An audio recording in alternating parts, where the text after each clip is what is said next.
France Inter. La Terre au carré. Et dans cette deuxième demi-heure, avec vos solutions pour la planète, nous ferons connaissance avec une scientifique, Claude Grison, qui a trouvé des solutions innovantes pour dépolluer les sols et l'eau grâce aux plantes. C'est passionnant, vous allez tout comprendre tout à l'heure. Et puis notre invitée découverte est la chercheuse Florence Poncet, qui elle nous dira ce qu'il reste de la pollution de l'Erika un tout petit peu plus de 20 ans après le naufrage du pétrolier. C'était en décembre 1999. Mais pour le moment, nouvelle série de reportages que vous signez Antoine Ly, avec donc des personnes qui prônent une forme de sobriété, une autre façon de consommer dans leur activité. Aujourd'hui, vous nous parlez de déco-écolo avec le surcyclage, plus connu sous son appellation anglaise, Antoine, de l'upcycling. Et rien ne se perd, tout se transforme, c'est la devise du surcyclage. On prend un objet, on le transforme pour en détourner sa fonction. Une start-up française en a fait sa spécialité dans le domaine de la déco. Ce sont 3 jeunes designers qui ont créé Maximum il y a 4 ans.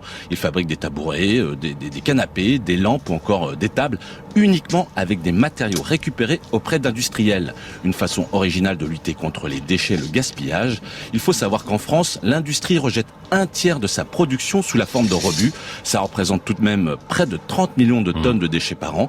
Et donc je me suis rendu à Ivry-sur-Seine où Basile de Gaulle, l'un de ses designers écolos, m'a fait visiter leur atelier de 1300 mètres carrés.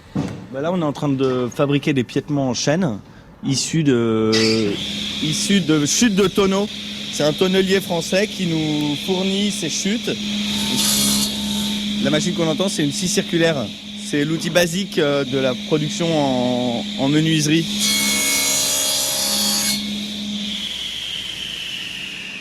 Basile de Gaulle, quelle est la différence entre l'upcycling et le recyclage ? Dans le recyclage, on va prendre une matière qui a été transformée par une industrie, par exemple, et on va la détruire pour revenir à sa matière première. C'est un retour en arrière qui permet ensuite de reproduire des formes, mais à partir de matière. Alors que le surcyclage, on va pas se baser que sur la matière, on va se baser aussi sur la forme, sur toutes les caractéristiques qui sont contenues dans un déchet. Et nous, on ne détruit pas, on repart de là où ça en est et on essaie d'exploiter au maximum toutes les caractéristiques qui se sont ajoutées au fil du temps. C'est ça l'upcycling en fait. Là, c'est les barrières qu'on connaît bien, c'est les barrières Vauban. Donc, c'est les barrières qu'on voit aux manifs, pendant les manifs, là, avec des petits barreaux. Là. Et en fait, ce qui se passe aux manifs, c'est qu'on roule sur les pieds. Donc une fois qu'elles ont ce défaut, elles sont entreposées et ensuite elles sont revendues pour la ferraille en fait. Nous, ce qu'on fait, c'est que on veut pas l'acheter pour le métal que c'est. On l'utilise pour la forme qu'elle a et toutes les opérations qui ont été faites dessus. Il y a 68 soudures sur une barrière comme ça. C'est extrêmement intéressant de repartir de là. Et c'est comme ça qu'on fait le banc que tu vois juste ici. Et donc vous partez de cette barrière et vous la tordez pour lui donner une nouvelle forme, lui donner une forme de canapé. Exactement, simplement en enroulant la barrière autour d'elle-même. Ça nous viendrait pas à l'idée de la couper ici par exemple et de la ressouder. Ce serait contre-productif par rapport à notre approche des choses où c'est déjà soudé, c'est comme ça, qu'est-ce qu'on peut en tirer ? Après il y a toutes les finitions, il y a la fabrication des coussins ou des lattes dans le cas du banc. Par exemple ici pour les lattes c'est des chutes de terrassiers. Basile de Gaulle, vous comment vous avez eu l'idée de créer Maximum, cette société de design écolo ? On n'était pas à l'aise de faire ce métier de designer, de créer des nouveaux meubles, des nouvelles choses qui vont ensuite alimenter un système finalement linéaire. On achète les choses, donc elles sont produites, on les achète, on finit par les jeter, puis on les détruit. Donc on ne voulait pas contribuer comme ça à ce système un peu malade. Un meuble qui sort de chez nous, c'est autant de déchets qui sortent des poubelles. Donc plus on va produire, et plus on va dépolluer. Donc c'est aussi simple que ça, donc c'est une équation assez vertueuse. Voilà, je vais vous montrer la déchetthèque. C'est notre organe central chez Maximum, c'est comme une bibliothèque, sauf qu'on classe pas les choses par ordre alphabétique, on les classe par forme. Et ça recense en fait tous les déchets qu'on est allé trouver chez les industriels. On a ici des morceaux de carbone qui sont des planchers d'A350. On travaille avec Airbus qui nous fournit les planchers qui sont rayés. Là, c'est des tuyaux de pompiers. Ici, c'est des cordes d'escalade.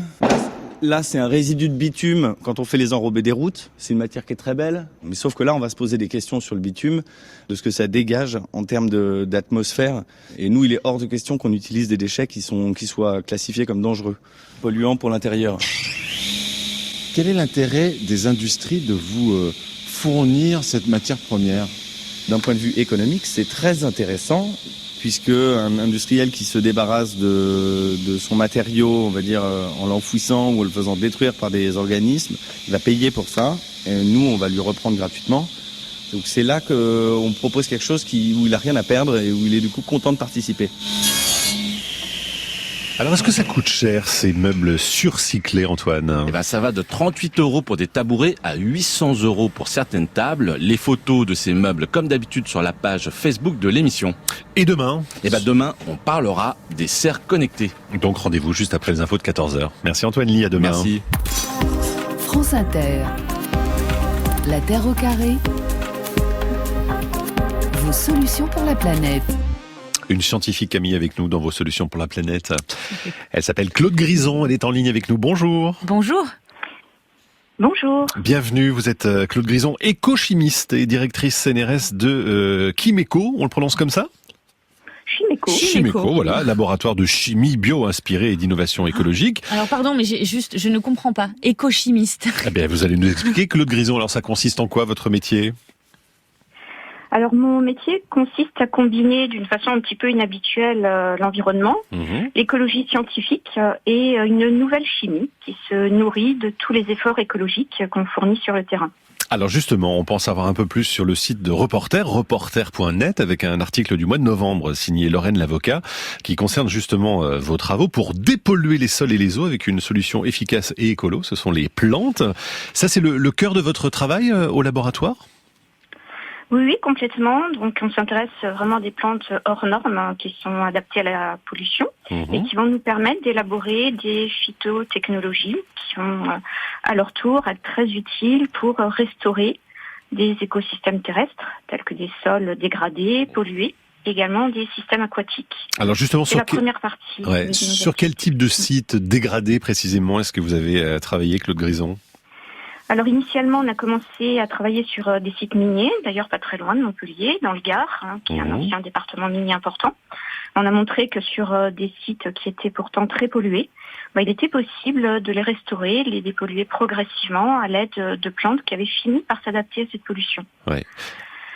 Et comment vous avez procédé alors exactement pour trouver ces plantes et ensuite dépolluer ? Alors je crois que justement dans le Gard, à Saint-Laurent-le-Minier, c'est un ancien gisement minier.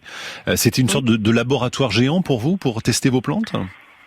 Oui, complètement. On a pu développer 2 scénarios différents et complémentaires. Donc sur un premier site, on a réussi à identifier des plantes qui s'étaient adaptées toutes seules, qui avaient trouvé des stratégies de survie alors que le sol était extrêmement pollué.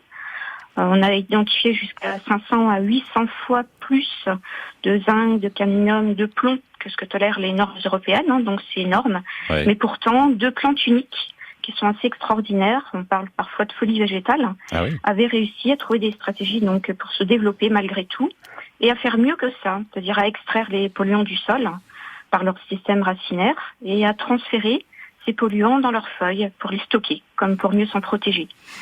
Voilà, donc c'est une découverte importante qui nous a donc intéressés.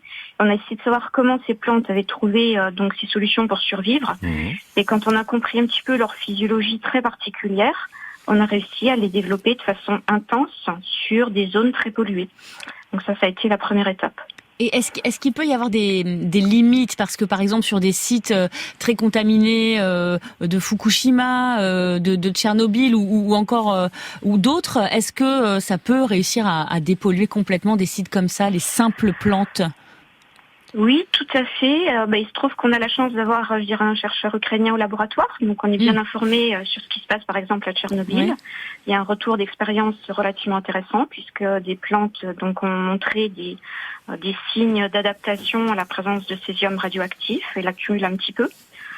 Donc en fait, même dans ces scénarios extrêmes, on peut voir une réponse de la nature qui est extrêmement encourageante. Alors bien sûr, on ne peut pas la décréter. C'est par l'observation de l'adaptation des espèces naturelles qu'on peut trouver des solutions. C'est pas l'inverse. Alors Claude Grison, forcer le destin et forcer ces plantes donc à réussir à survivre et à extraire cette pollution. Alors j'ai 2 questions pour vous. D'abord, quelles sont les plantes que vous avez trouvées ? Est-ce que vous pouvez nous citer un nom ou 2 ? Et puis, quel est le mécanisme tellement particulier qui fait qu'on peut les utiliser pour dépolluer des sites ultra chargés, comme par exemple Saint-Laurent-le-Minier ? Oui, alors écoutez, sur le site de Saint-Laurent-le-Minier, On a trouvé 2 plantes donc qui sont assez extraordinaires. La première est une brassicacée, un petit peu, enfin on la connaît, par exemple le chou-fleur, brocoli appartiennent à cette famille. Ah oui. Ici, l'espèce particulière s'appelle le tabouret bleu. Donc c'est une petite plante modeste, mais qui accumule très très fortement le zinc. Et puis ce qui a été extraordinaire et qui reste pour nous un scénario unique, c'est qu'il y en a une autre qui est une légumineuse. Je pense que tout le monde connaît bien les légumes secs, les petits pois, les lentilles, les fèves. Ici, donc c'est une autre légumineuse très particulière qu'on appelle la vulnéraire, plus scientifiquement Tilis vulneraria, qui est assez extraordinaire parce qu'elle accumule plusieurs pourcents de zinc dans ses feuilles, ce qui est absolument faramineux. Mais en plus, elle a un fonctionnement normal de légumineuse, plus conventionnel, à savoir qu'elle vit en symbiose avec une bactérie du sol. Et grâce à cette symbiose, elle permet de réenrichir le sol en engrais, en ammonium. Donc c'est extrêmement utile dans ces sols qui sont très appauvris en nutriments. Ça veut dire qu'il y a des plantes qui, entre guillemets, aiment la pollution. Comment c'est possible? On a l'impression que c'est totalement paradoxal. Alors, est-ce qu'on doit dire qu'elles aiment la pollution? Elles ont plutôt trouvé des solutions pour survivre. Celles qui absorbent. Pour une plante, la vie n'est pas simple. Elles peuvent pas fuir leur agresseur. Donc elles n'ont que 2 choix. Soit elles arrivent à survivre, soit elles disparaissent. Donc là, c'est 2 plantes qui ne sont pas de bonnes compétitrices généralement, qui sont toujours débordées par les autres, ont ici trouvé l'arme absolue, c'est réussir à s'adapter et à vivre avec cette pollution. Alors Claude Grison, parce que malheureusement le rendez-vous touche à sa fin, mais on peut en savoir plus en lisant l'article sur reporter.net. Ce sont nos partenaires justement dans la Terre au carré pour en savoir plus sur à la fois le mécanisme des plantes et puis les résultats que vous avez obtenus. Ça s'appelle Pour dépolluer sol et eau, donc une solution efficace et écolo, les plantes, donc reporter.net. On va parler nous dans un instant de la pollution liée aux marées noires. Est-ce que certaines plantes, Claude Grison, pourraient aider à nettoyer les côtes à votre avis ou pas? Alors, des bactéries existent pour ça, elles sont bien identifiées. Les plantes, pourquoi pas, puisque l'autre partie qu'on n'a pas eu le temps d'évoquer, c'est effectivement la dépollution de l'eau. Oui. Et on a réussi à trouver effectivement des plantes qui permettent d'aller chercher des polluants, qu'ils soient métalliques mais aussi organiques, dans l'eau. Et donc là, c'est un projet très avancé au niveau du laboratoire, qui est maintenant à l'échelle pré-industrielle, et où on va montrer dans les mois qui viennent qu'il est effectivement possible à grande échelle, sur site, en milieu naturel, de dépolluer une eau contaminée.